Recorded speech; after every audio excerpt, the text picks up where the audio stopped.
Hey guys, alright, so we're gonna try this. I actually tried giving you guys a YouTube tutorial of the SK and the SSK, but it did not work out. It was too hard to figure out what I was doing and what I was saying, and it was too difficult to see the head itself and how I was stringing it. So I'm just gonna make them Instagram tutorials. They'll be on there for you guys. So if you're looking at this video later down the road and you want to know how to do an SK or an SSK, they will be on my Instagram at Michigan String Ups. So this video, I'm going to do a quick recap of an SK and SI, an SSI and an SSK, and how they change your stringing of your head.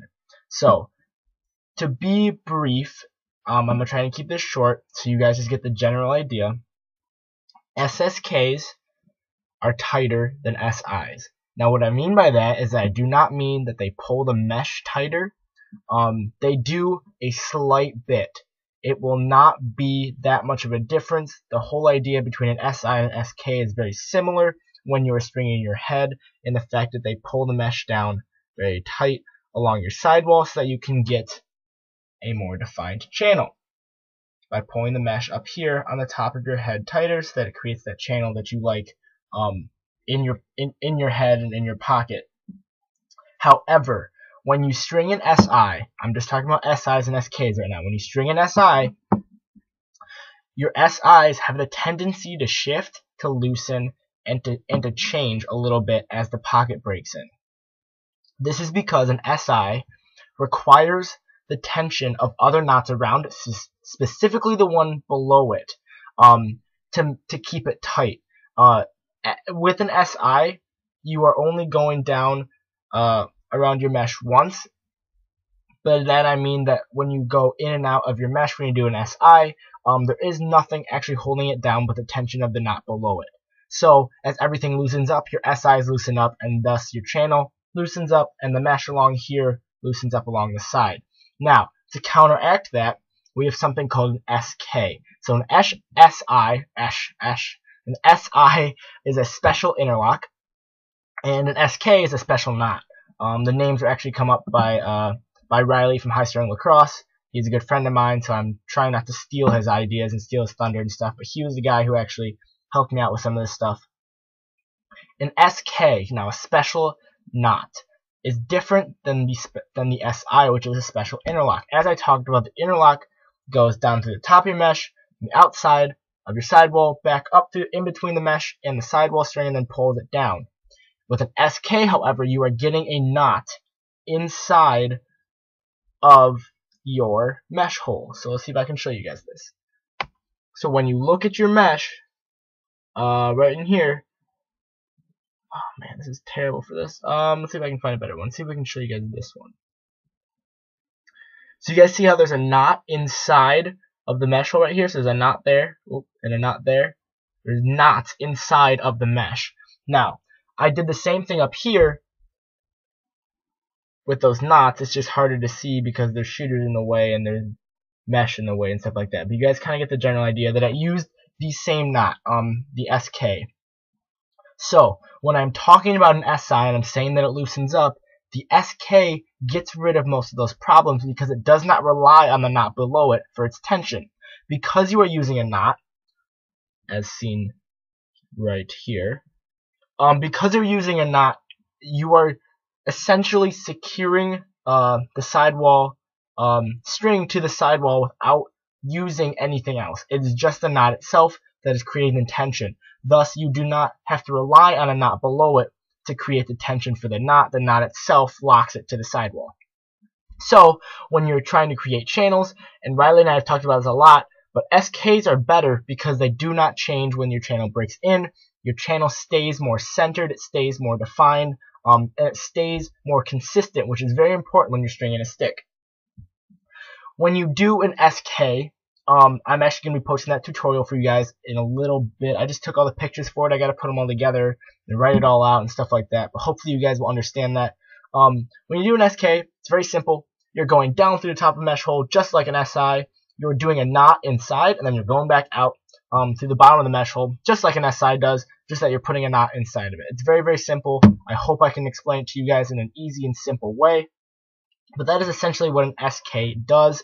That is essentially what an SK is comparatively to an SI, you will not see much difference. I think that an SK is actually more beneficial to use up at the top of your head when you're creating your channel, and then as you get further down your head and you're creating your pocket, if you're using SSKs or SSIs and SIs to create your pocket, it is really not as crucial to use SKs over SIs. I do not think that there's much of a difference between the two when you're creating your pocket. However, if you want a more consistent channel, using SKs up at the top of your head to keep your channel locked down onto your head will improve the consistency of your pocket. It also improve the life of your pocket. SKs are more secure. They add more of a secure tension to your sidewall and to your mesh when it connects to your sidewall. I do not believe that they rip it quite as easily as SIs. Again, I mean, if you're dragging your head across the cement, it's gonna rip. That's just gonna happen. I'm not saying that they're invincible. I'm saying that they are making a slight difference that will improve the performance of your head. Whether you feel it or not is really up to you. I do feel the difference when I use an SK over an SI, especially with a pocket that I've been using for a long time. I do see how the SKs hold the channel in place, so the channel does not move around as the pocket breaks in and as it shifts. Something else to note. So that was an SK and an SI. That was a very quick explanation of why I use an SK over an SI. I hope it helps you guys out a little bit. But if I get too in depth with it, this video is going to be very, very long.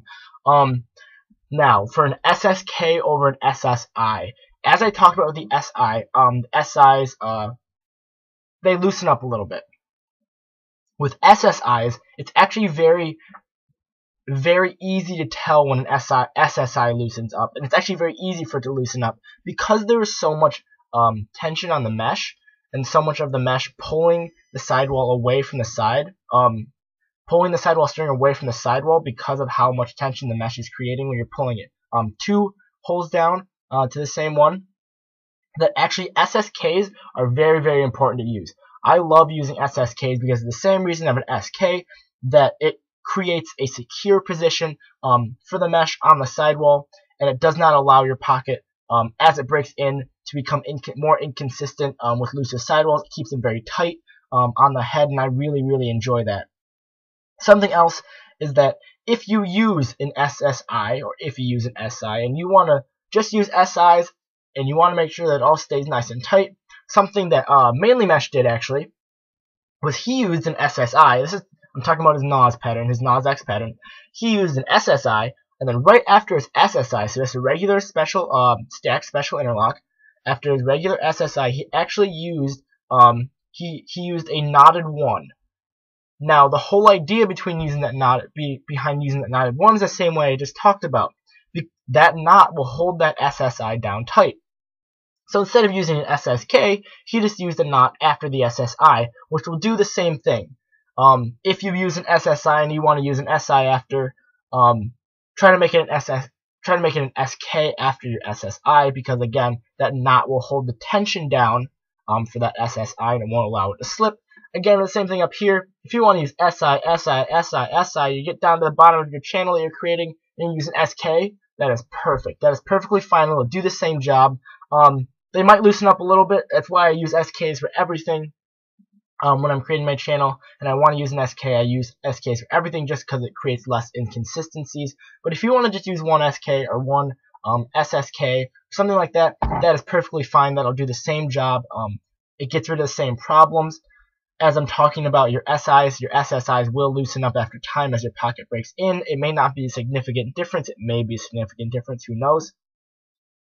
But this SK and the SSK will get rid of that problem and will keep your channel consistent, and it'll keep your channel centered. So as the mesh breaks in, you don't have to worry about your channel shifting to one side or the other. You won't have to worry about breaking inconsistencies with the breaking of your pocket.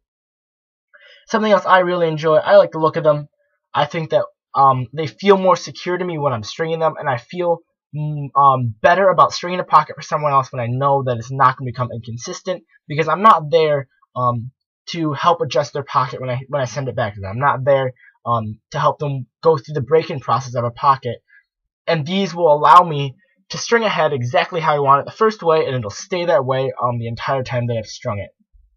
So that is a 10-minute video on SKs, SIs, SSKs, SSIs. If you guys have more in-depth questions, feel free to ask me. I will do my best to answer them. But I wanted to give you a brief overview of why I use an SK over an SI, why I use an SSK over an SSI. The reason is generally the same, that the knot will secure the sidewall string to your sidewall, and it'll not allow it to shift, which is very, very important. It'll allow it to be more consistent in your pocket. So thank you guys. I hope that made sense. I hope you guys get something out of this video.